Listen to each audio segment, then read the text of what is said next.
E aí pessoal, tudo bem? Finalmente vamos falar de economia então? Sim, mas não somente economia. E vocês já vão entender como nunca uma discussão econômica é só puramente econômica, não tem nada de político. Hoje cenário diferente, não estou em São Paulo, estou em Atibaia. Então cenário diferente, consegui ajeitar a iluminação por aqui.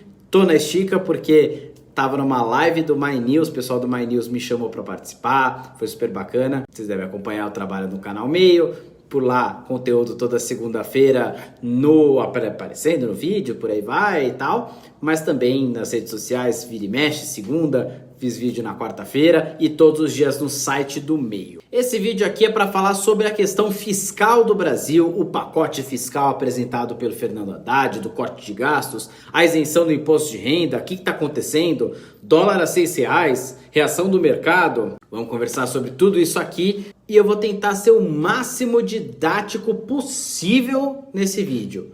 Possível, até desculpa se às vezes eu for explicar coisa, entre aspas, besta, não existe coisa besta, não existe coisa óbvia, porque é um debate que precisa estar na boca do povo, vamos dizer assim. As pessoas precisam estar preparadas para esse debate, para entender o que está acontecendo, porque afeta sim muita gente, para não dizer que afeta todo mundo. De uns meses para cá, cresceu a pressão por um pacote fiscal de corte de gastos. Toda vez que você ouvir a questão fiscal, tem a ver com esse aspecto, do quanto o governo gasta e quanto ele arrecada por meio dos impostos principalmente. E esses cortes de gastos são para quê, Caio?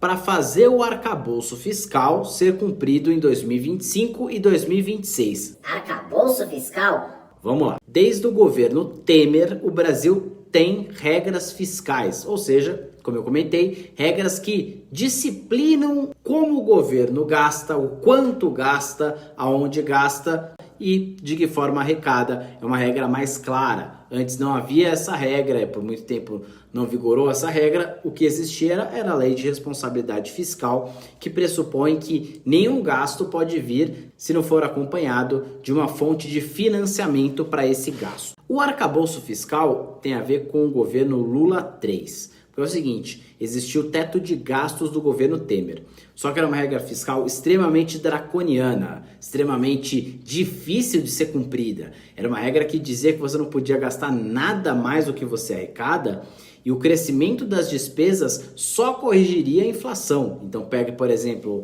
quanto gastou em educação, quanto gastou em saúde, só seria corrigido ali o mínimo do mínimo. E isso, para além de ser difícil de ser cumprida num país que tem uma demografia que vai mudando, ou seja, a população jovem está diminuindo, a população velha está aumentando, com isso várias nuances são trazidas à tona, e também toda a disputa de interesses por trás dos gastos. O teto de gastos dificultava muito você fazer a economia crescer por meio do gasto público, por meio do investimento público. Legal. O governo Lula, quando assume, e aí naquele contexto da PEC da transição, fizeram uma proposta de emenda à Constituição para que fosse possível aumentar determinados gastos. Isso por quê? Porque o governo Bolsonaro gastou extremamente mal tentando se reeleger. Em 2022 foram dados uma série de benefícios novos para classes que eventualmente não precisariam ou não precisariam daquela forma. Foi um gasto desenfreado, foi uma perda de receitas considerável. Então, com tudo isso, foi acordado que o governo teria um gasto a mais, desde que apresentasse uma nova regra fiscal, então, para substituir o teto de gastos, que era furado o tempo inteiro, sobretudo pelo próprio Bolsonaro. E aí o ministro Fernando Haddad, da Fazenda, decidiu pelo arcabouço fiscal, que são as novas regras fiscais, que são mais permissivas quanto ao gasto público, sim, ainda que elas limitem bem alguns aspectos. Por exemplo, todo o crescimento de gastos é de até, no máximo, 2,5% acima da inflação. A ideia do arcabouço é ser uma regra anticíclica. Anticíclica é o seguinte: quando a economia estiver indo mal, o governo tem mais espaço para estimular a economia através do gasto e a economia melhora. Quando a economia já estiver indo bem, então pode segurar um pouquinho, pode apertar o cinto um pouco mais, que os impactos na economia vão ser menores. E aí a proposta do arcabouço fiscal era de zerar o déficit público já em 2024 e gerar superávit primário em 2025 e 2026, ou pelo menos em 2026. Não entendi bolhufas, Caio. Calma, é um palavrão, mas o conceito é simples. O governo tem déficit público quando ele gastou mais do que ele arrecadou. E tem superávit quando arrecadou mais do que gastou. Ou gastou menos do que arrecadou. Dá na mesma nesse caso. Por que que isso é relevante? Para que a dívida pública, ou seja, o quanto o Brasil deve para quem financia os gastos públicos para além dos impostos, não fique descontrolada, não tenha risco de o governo não ter dinheiro para pagar essa dívida no futuro. Essa dívida, você mesmo pode ser detentor de uma dívida pública, inclusive se você investir no Tesouro Direto, você vai estar investindo no próprio Estado para depois ele te retornar com juros o que você gastou, o que você investiu no próprio Estado. Então a dívida pública é igual à dívida doméstica, a economia do governo é igual ao orçamento doméstico? Não tem absolutamente nada a ver. Toma cuidado com esse tipo de discurso fácil que vendem por aí. Isso conceitualmente está errado. Quer ver um exemplo? Você, diferentemente do Estado, você não escolhe o quanto você ganha. O Estado pode fazer uma reforma tributária e aumentar impostos, por exemplo, ou diminuir impostos. Você não pode chegar para o seu chefe no trabalho e dizer, viu, você me paga 3 mil reais, mas agora eu quero receber 6 mil reais porque vai ter uma obra lá em casa, tá? Então eu preciso de mais. Boa sorte tentando. O Estado pode fazer isso. O Estado emite a própria moeda. Você não pode imprimir dinheiro. O gasto do Estado necessariamente gera um efeito multiplicador na economia. O seu gasto, a não ser que seja feito com investimento, não gera efeito multiplicador. O Estado muitas vezes fecha alguns anos tendo déficit e não vira um caos absoluto, apocalipse. Você, se ficar 3 anos seguidos no vermelho, teu limite do cartão de crédito, você já estourou o cheque especial, você já está endividado, você já foi despejado de onde você mora e por aí vai. O Estado é um pouquinho diferente dessa dinâmica, não significa que não deva se preocupar com as contas públicas, mas é outra dinâmica, é outra natureza, toma cuidado com esse tipo de discurso. E aí, chegando finalmente ao anúncio de Fernando Haddad, ao pronunciamento oficial à nação, aquela coisa bonitinho, só não tocou o Guarani, aquele tan, tan, tan, tan, tan, porque ele não é o presidente da República ainda, isso que eu vou falar também. É o seguinte, o pronunciamento teve um timing econômico, político e eleitoral, em várias frentes.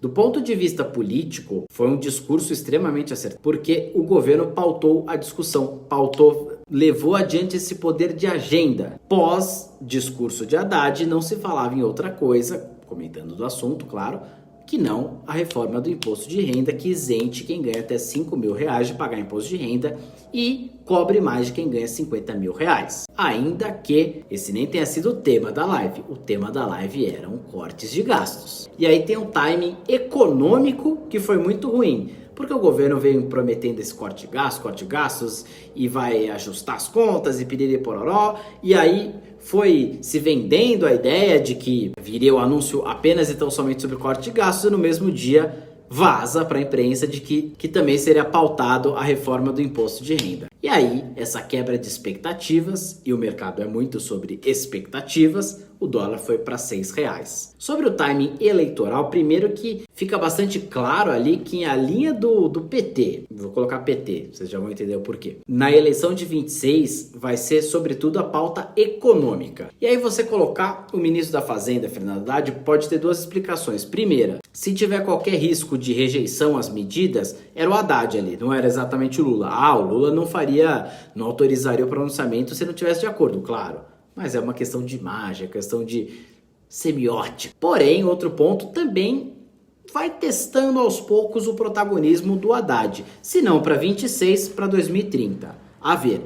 Só que um aspecto eleitoral que a gente também tem que prestar bastante atenção é que é o seguinte, o fato do governo ter pautado esse assunto no final de 2024 ainda, dá tempo, e é uma discussão muito difícil, mas dá tempo dela ser aprovada em 2025 e entrar em vigor em 2026, na cara do gol, para a eleição. Um ponto interessante também na comunicação política é que esses pronunciamentos à nação têm sido muito raros. O governo Lula poderia estar usando muito mais em diversas crises, diversos pontos, crises que não são nem exatamente do governo, mas seriam satisfação à nação e uma forma de pautar o debate, uma série de outras coisas que poderiam ser feitas ali, chamando a população, falando mais diretamente com todo mundo. A parte política da coisa, voltando para ela, é que ficaria muito feia, depois de não chamar o pronunciamento por uma série de outras questões, chamar para anunciar corte de gastos.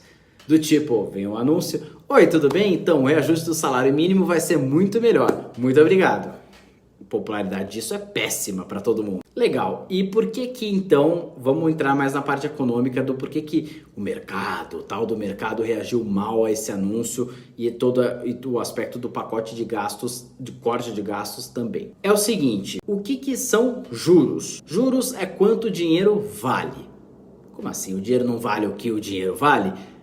Mas os juros leva sempre em consideração uma situação de empréstimo, ou no caso de investimento, ou no caso de dívida. O que quer dizer isso? Vamos lá, você tem a curva de juros, né, que eles chamam, que vai desde agora, né, no caso agora quando eu estou gravando, em novembro de 24, então você tem lá com os contratos que vencem em janeiro de 25, 26, até perder de vista. E aí a curva de juros tem a ver com quanto vai se cobrar do Estado para se emprestar dinheiro para o próprio Estado. Porque é o seguinte, o governo arrecada impostos, mas só os impostos não são suficientes, muitas vezes, e na maioria das vezes, para todos os gastos públicos. Então, o Estado se endivida. Se endivida com quem? Com quem comprar o título público. Pode ser você, ok. Mas, convenhamos, quem tem mais poder de barganha e influência é quem detém uma porrada de dívida pública, muita dívida pública. Isso são os juros. Na parte do dólar, o dólar é considerado uma moeda de segurança porque é uma moeda forte, isso é, de uma economia muito forte, a maior economia do mundo, que são os Estados Unidos. E o dólar é aquilo que o investidor corre quando a situação está incerta, quando ele não está enxergando confiança em alguma situação. O dólar, ele te protege da maioria das volatilidades. Por isso, numa situação de, vamos supor, bate na madeira, começou a Terceira Guerra Mundial, vai todo mundo comprar dólar, o dólar vai disparar. E o dólar já está alto por conta do Trump, inclusive. O mercado está entendendo que a política econômica do Trump vai ser inflacionária. E a partir dessa inflação que vai gerar, todo mundo corre para o dólar e sai da renda variável. E aí o mercado, quando fala, nossa, o mercado, de que mercado a gente está falando? A gente não está falando do mercado de trabalho. A gente está falando do mercado financeiro, que é uma parcela da economia brasileira, que é uma parcela extremamente especulativa. Então ela é muito menos produtiva no sentido assim de produzir algo palpável, e ela é mais especulativa porque a partir da volatilidade, a partir de como os ativos se comportam, ela acompanha. O mercado não é neutro, não é uma entidade, o Deus mercado, não. Os operadores do mercado, inclusive, têm lado bastante claro e a gente sabe qual é, e não é o lado exatamente progressista, muito pelo contrário. E o mercado, além de tudo, não é apenas um conjunto de pessoas comprando e vendendo ações, ativos. Ele tem um poder de barganha extremamente importante. Então, nesse caso, com o dólar subindo nas alturas, você pressiona o governo a dar uma resposta. Não, peraí, veja bem, não foi bem isso que aconteceu. Não, a gente vai anunciar, calma. Não, então a gente vai anunciar o corte. Fica na defensiva. É muito importante ter isso claro para a gente entender a balança de poder também, do quanto um governo, um Estado, ele vai ter que sempre, no sentido da economia, prestar contas de certa forma com quem tem a dívida pública, com quem compra ações, com quem vende ações, enfim. Para analisar então as medidas ponto a ponto do ministro Fernando Haddad que ele anunciou. Vamos começar pelo imposto de renda então? É o seguinte, não estava claro que esse imposto entraria, essa reforma do imposto de renda entraria agora, porque o foco seria esse aspecto do corte de gastos e não a reforma do imposto de renda. Só que a reação negativa se deu porque há um ceticismo generalizado dentro dos agentes do mercado financeiro de que os números do governo não batem.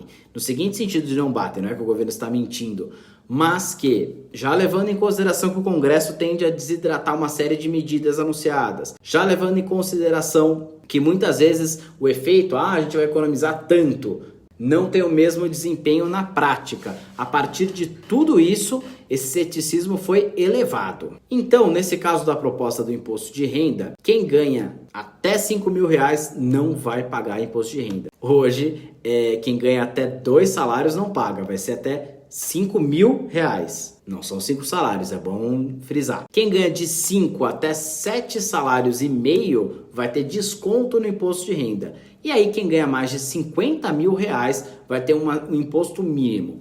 E o pessoal está confundindo bastante, que é o seguinte, fala, pô, mas quem ganha R$ 50 mil raramente é CLT, isso é verdade.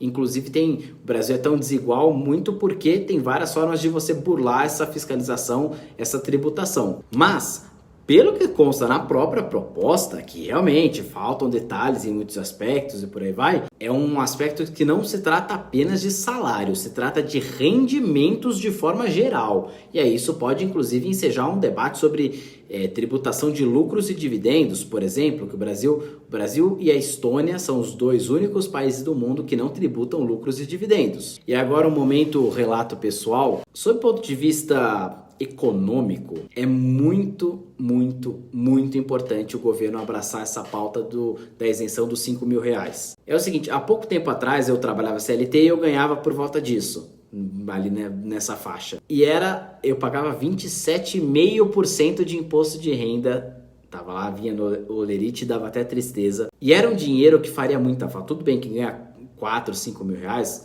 ganha mais do que muita gente. Ok. Só que viver numa cidade como São Paulo, pagando aluguel, pagando estudo, pagando supermercado, nada disso tá barato, era um salário ali quase que de sobrevivência. Era um salário que sobrava muito pouco. Qualquer coisa que fugisse o controle ficava em cima.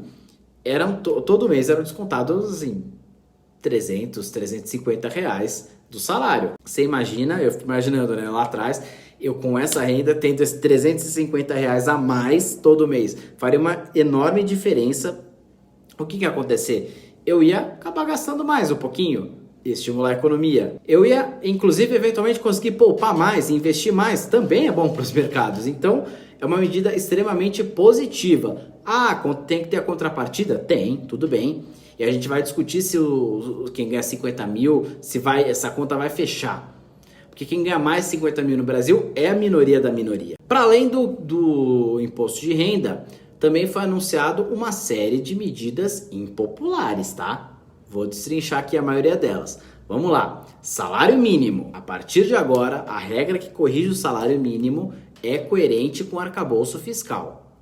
Não entendi, cara. Vamos lá. Como é a regra agora e como vai ser? Como é agora? O governo pega a inflação do ano anterior. Então, por exemplo, está calculando quanto vai ser o reajuste para 2025. Ele vai pegar o quanto ficar a inflação de 2024, mais o crescimento do PIB de 2 anos anteriores, a média ali. Então, hoje, vamos colocar aqui numa hipótese otimista, 4% de inflação. Vai ficar maior que isso, provavelmente. Mais um crescimento que vai dar em torno ali de 3,5%. Vamos colocar 3% para facilitar, 7% de inflação. Sendo que o ganho real é o ganho acima da inflação, tá? Porque, por exemplo, eu te dou 10 reais, aí daqui a um ano eu te dou 11 reais, tô dando mais dinheiro para você. Num valor nominal, sim, mas muitas vezes pela inflação não, porque você não compra o que você comprava com 10 reais com 11 agora. Agora, qual que é a nova regra? No máximo, vai crescer o salário mínimo 2,5% acima da inflação. Eu vi muita gente falando, nossa, o salário mínimo no máximo vai crescer 2,5%. Não é pura e simplesmente crescer 2,5%, é 2,5% acima da inflação, 2,5% de ganho real. Pô, mas a diferença é pouca, porque agora teria 3% de ganho real, só 0,5% a menos. Foi um meio termo que foi encontrado ali. Só que tem um detalhe. Fizeram essa conta, inclusive o pessoal da USP que fez, do setor de macroeconomia da USP, espetaculares as pesquisas que eles divulgam sempre, que se no governo Lula 1, lá em 2003, ele adotasse essa regra para o salário mínimo, se existisse arcabouço fiscal na época, hoje o salário mínimo seria de em torno de R$1.000. É razoável R$1.000 como salário mínimo?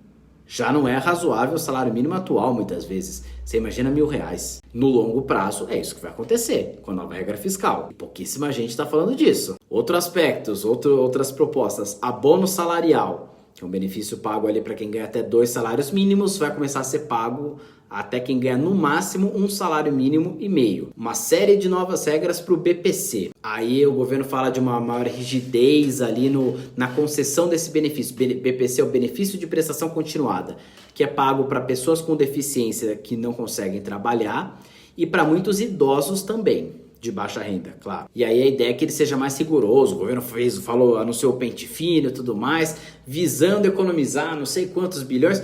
Só que tem um detalhe, será que tem tanta fraude assim no BPC? Fraude não só apenas de má fé, a pessoa que está sacaneando, mas também a pessoa que não era para estar ali, entendeu? O benefício foi concedido de forma irregular e tudo mais. Será que tem tanta coisa assim para ter uma economia real considerável? Ou será que vai cortar de quem precisa para fazer a conta fechar? Outra dúvida. Um ponto extremamente importante é que 20% da verba do Fundeb, que é o Fundo de Desenvolvimento da Educação Básica, é que 20% desse valor, então, pode ser usado para matrículas do ensino integral. Nossa, isso é positivo, ensino integral? É. Só que você está usando o dinheiro que já é, você não está criando um gasto novo para você fazer essas matrículas. Você está tirando de outras frentes da educação. Basicamente, isso é um corte na educação. A gente está falando disso. E aí, outros dois pontos também. Tem mais detalhes, tá, pessoal? Alguns detalhes eu vou ser honesto de que eu precisaria estudar mais. Aspectos da desvinculação de recursos da União, a DRU, do subvenção de custeio, isso eu precisaria estudar mais. Outros dois aspectos aí, até mais positivos, dos militares e dos super salários. Militares, fim da morte fictícia. Isso era um absurdo mesmo. Se o militar fizesse caca, vamos colocar assim para não falar palavrão, ele se aposentava. Então, assim, a punição por ter feito caca é a aposentadoria recebendo o salário, ou a família receber o salário. Por isso que morte fictícia, porque é como se o cabra tivesse morrido, mas na verdade não morreu, só fez caca. Acabou isso, vai acabar isso, né, de acordo com as novas regras. Além de que você tem ali uma regra de aposentadoria nova, que ao invés de 50 se aposenta com 55 anos e por aí vai. Só que poderia ter sido mais ousado, sobretudo com o que a gente está vendo no noticiário político de um esquema de golpe militar contra a democracia vindo de pessoas do Exército, pessoas da Marinha, de pessoas da Aeronáutica. Não eram todos. Não eram todos. Mas era um momento extremamente delicado para o Exército. Poderia ser pautado e não é punição, não é revanchismo. É uma questão aqui de justiça econômica. Por que militar tem que ganhar tão mais? Por que a aposentadoria de militar é tão melhor? Por que filha de militar tem uma pensão milionária, praticamente, ali ao longo dos anos? Tudo isso precisa ser debatido com muita transparência. Super salários, ponto positivo, ok. Inclusive os próprios militares reclamaram, falaram assim, nos super salários vocês não deixaram claro que era para ter entrado no poder judiciário. Eu acho até justo entrar aqui, eu acho justo que entre qualquer um que ganhe por meio de penduricalhos acima do que a Constituição prevê para o funcionário público. Eu acho justo. Mas também poderia ter sido mais ousado. E aí a gente vê aqui um aspecto político que o Arthur Lira, presidente da Câmara, e o Rodrigo Pacheco, presidente do Senado, estão muito alinhados. Na sexta-feira, eles tiveram um discurso ali, o dólar estava continuando a subir, já tinha batido 6,11 e eles vieram a público a dizer, não, pera lá um pouquinho, a responsabilidade fiscal é importante, tal. O dólar reverteu, passou a cair um pouquinho, tudo bem, né? Ainda está extremamente alto. E aí até um parênteses, né? O pessoal fala do dólar. E o dólar, pessoal, não é só para, eu não vou para Disney, eu não vou para os Estados Unidos, então dane-se o dólar. Não, tudo bem, você pode não comprar dólar, mas, já diria o poeta, é uma frase do Ciro Gomes. Pode partir? Você não compra dólar, mas compra pão. Para fazer pão, precisa de trigo. E trigo é negociado em dólar. Então, pão é trigo é dólar. Qualquer produto que venha de fora é pago em dólar. Qualquer produto que é vendido do Brasil para fora é vendido em dólar. Então, se está R$6, é muito mais interessante para o produtor vender para fora do que deixar aqui dentro o produto. Vai ganhar 6 vezes mais do que o real. Efetivo. Para comprar uma coisa que seja importada, também fica mais caro com o que vem de fora. Por isso é interessante o dólar estar num nível razoável. Só que também não é interessante o dólar estar 1 para 1. E aí o pessoal vai pensar 2 vezes antes de comprar um produto brasileiro, que vai estar muito caro também lá fora. E isso prejudicaria demais a indústria. Só que o Lira e o Pacheco, e eu arrisco dizer até que nos bastidores o Haddad também, deixaram claro que em 2024 vai ser analisado apenas a parte do corte de gastos no Congresso Nacional. O imposto de renda ficou para 2025. Sabe o na volta a gente compra? Não, calma, filho. Na volta a gente compra o chocolate, sim. Pois é. É importante frisar, ressaltar nessa história toda que todo gasto público gera um efeito na sociedade, um efeito multiplicador na economia. Alguns mais, outros menos. Os gastos tributários são os que geram menos impactos positivos para a sociedade, menos retorno. Em que sentido? Gasto tributário é quando o governo diz assim para um setor, para uma empresa, enfim, olha, eu vou deixar de cobrar uma série de impostos de você e em troca você vai aí ter um caixa mais saudável, então você vai contratar mais, você vai ter um apoio maior e tudo mais. Ok, não é que isso é de todo ruim.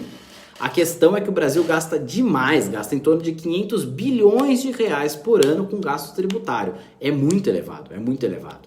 Por exemplo, justiça seja feita, o Fernando Haddad enfrentou tanto a desoneração na folha de pagamentos quanto o PERSE. A desoneração na folha de pagamentos foi feito lá atrás com o governo Dilma, que a economia dava sinais de desaceleração, que ela fez? Cortou pra caramba o investimento público direto, o gasto público. Só que, ao mesmo tempo que ela cortava o gasto, ela abria mão de receitas por meio dessas isenções fiscais, imaginando que não, os empresários vão me apoiar, não, vai ter um efeito razoável na economia. Isso não aconteceu, pelo contrário. E deu no que deu o impeachment da Dilma. A desoneração se provou depois, no futuro, que ela teve os impactos e efeitos muito menores para segurar o emprego. É muito difícil, uma vez que você deu um benefício, tirá-lo. Por exemplo, o caso do PERSE. PERSE é uma sigla para o Programa de Emergencial de Apoio ao Setor de Eventos. O que acontece? Na pandemia, isso foi absolutamente legítimo. Absolutamente legítimo. O setor de eventos é o primeiro que para e o último que volta. Ok. Só que a gente já passou da pandemia. Os eventos estão acontecendo normalmente. Por que ainda tem o PERSE? Sabe quem que é um dos maiores beneficiários do PERSE? O iFood. Porque alimentos e bebidas entram nesse campo de eventos e tudo mais. Agora sim, convenhamos, o iFood precisa de tanta isenção fiscal do Estado assim? Será que não podia diminuir isso? Então o governo nesse sentido também poderia ter sido mais ousado e seria muito menos socialmente custoso, além do aspecto eleitoral e de popularidade também. Existe um risco muito grande, então, da impopularidade do governo aumentar em 2025. Será que mesmo se aprovar no Congresso a reforma do imposto de renda, isentar quem ganha até 5 salários mínimos, tentar recuperar uma fatia do eleitorado que já foi do PT, mas não é mais, que ganha ali de 2 a 5, essa fatia majoritariamente não vota mais com o PT. Será que dá para recuperar só em 26? A ver. Sobretudo porque pode ser prorrogado para 26 e começar a entrar em vigor em 27. Que aí vai ser outro governo. Pode até ser o Lula reeleito. Mas será? Será que dá tempo? Então é uma briga que o governo comprou e que ela já parte do ponto de vista social de uma ótica extremamente rebaixada, tá? Então nesse momento é muito importante ficar de olho na questão do dólar, prestar atenção no Banco Central, porque a taxa de juros, a taxa básica de juros da economia, Selic, essa taxa básica de juros serve de referencial para as outras taxas de juros que eu comentei mais cedo no vídeo. A tendência dela é aumentar bastante, sobretudo se o dólar continuar forte. Taxa de juros mais alta é uma economia com menos crédito. Menos crédito é menos consumo. Menos consumo, menos acesso a bens e riquezas é uma economia que desacelera. Vai desacelerar em qual medida? Sobretudo que, por enquanto, a alta de juros do Brasil e os juros altos que estão no vigor no Brasil há muito tempo não tem feito cosquinha na atividade econômica. E está acontecendo o que muitos economistas chamam de dominância fiscal, que é quando os estímulos fiscais do quanto o governo gasta e quanto arrecada impactam muito mais, para o bem ou para o mal, a economia do que a política monetária, que é a taxa de juros, que é a taxa de quanto o dinheiro vale, quanto que o real vale. Basicamente. O fato do Haddad ter sido colocado ali no discurso também o coloca, de certa forma, como sucessor natural de Lula, se não em 2026, em 2030. Mas resta saber em quais condições. Se continuar como tá e o Lula não disputar a eleição em 2026, um Haddad da vida perderia a eleição. Porque tem uma série de setores da sociedade que são lulistas, não são petistas, são lulistas. Muitos lugares do Nordeste, inclusive, são lulistas. A figura do Lula, para o bem ou para o mal, você não sai indiferente à figura do Lula, vai ser colocada na história ao lado de Getúlio Vargas, ao lado de JK, ao lado de Fernando Henrique Cardoso, por que não? E talvez o governo Lula, talvez Lula, né, seja a figura, inclusive, mais emblemática. O ponto é que o Getúlio Vargas, ele enfrentou mais aspectos estruturais, então ali a criação da CLT, uma série de mudanças, foi um cara mais emblemático, apesar de todos os pesares. O Lula, ele nunca mexeu de forma tão forte na estrutura. Os governos do PT têm se mostrado eficientes, sobretudo o Lula 3 agora, tá? Vou falar do Lula 3, que fica melhor a metodologia aqui de análise. O governo Lula 3 tem sido muito bom para melhorar a conjuntura, então o desemprego foi divulgado ontem, a taxa de desocupação mais baixa da história. A taxa de ocupação mais alta da história. Só que estruturalmente, então aquelas coisas que são mais profundas, ainda o governo não pauta isso. O governo não vem pautando isso. Só que pode ser que chegue um momento, e pode ser que esse momento seja 2027, de que vai ser impossível melhorar a conjuntura. Então pegue, por exemplo, a inflação, que é um problema grave do Brasil, de décadas. Pode ser que a inflação, você não consiga resolvê-la de forma conjuntural, sem mexer na forma estrutural. De que jeito? De como, por exemplo, o Brasil produz alimentos, sem reforma agrária, com os estoques públicos de alimentos que ajudam a segurar o preço, também muito baixos desde o governo Temer. Se não mexer nesses aspectos estruturais, vai ser difícil melhorar conjunturalmente falando, melhorar ali uma coisa mais de agora. Então são pontos para a gente ficar de olho. O anúncio do ministro Fernando Haddad foi muito positivo no aspecto de pautar o debate em cima do imposto de renda. Isso, de querendo ou não, a população já respondeu bem, de forma geral, em linhas gerais. Isso pressiona o Congresso a aprovar essas medidas no ano que vem, ao mesmo tempo que o pacote fiscal não aumenta a popularidade do governo. Será que vai ser suficiente para baixar o dólar? Não sei. Sobretudo porque, de fato, como alguns vêm dizendo, se o governo anunciasse uma economia de 100 bilhões, também estaria insatisfeito. Por sinal, a economia vai ser de 30 bilhões em 2025 e 40 bilhões de reais em 2026. Em 5 anos, mais de 300 bilhões de reais economizados. Ok, só que esse dinheiro está sendo economizado em cima do salário mínimo, em cima do BPC, em cima do abono salarial. E não em cima das isenções tributárias, e não em cima do plano safra. Então o governo está com a faca e o queijo na mão, só que tem horas que o governo pega essa faca e ao invés de cortar o queijo, corta os próprios pulsos. É isso. Se você ficou com alguma dúvida, pode deixar aqui no comentário, se eu não fui didático. Para mim, eu trabalho com economia já há um tempo, desde o ano passado, então eu trabalhei na Faria Lima, trabalho com cobertura econômica, muitas vezes algum termo, alguma coisa é óbvia, está claro para mim, não é claro para todo mundo, e por isso eu explico de novo, explico no comentário, faço outro vídeo. Eu nem deveria ter feito esse formato, inclusive, estou avaliando aqui se foi a melhor forma, como é que eu deveria ter feito, se eu devia ter dividido, conta aí o que você achou também. E é isso. Se você tá no Instagram, deixa seu like, me segue por aí, comenta o que você achou, compartilha no Stories. Se tá no YouTube, se inscreve no meu canal, ativa o sininho, comenta também, mesma coisa, deixa o like, já sabe, né? E é isso, eu vou ficando por aqui. Cuidado com o dólar.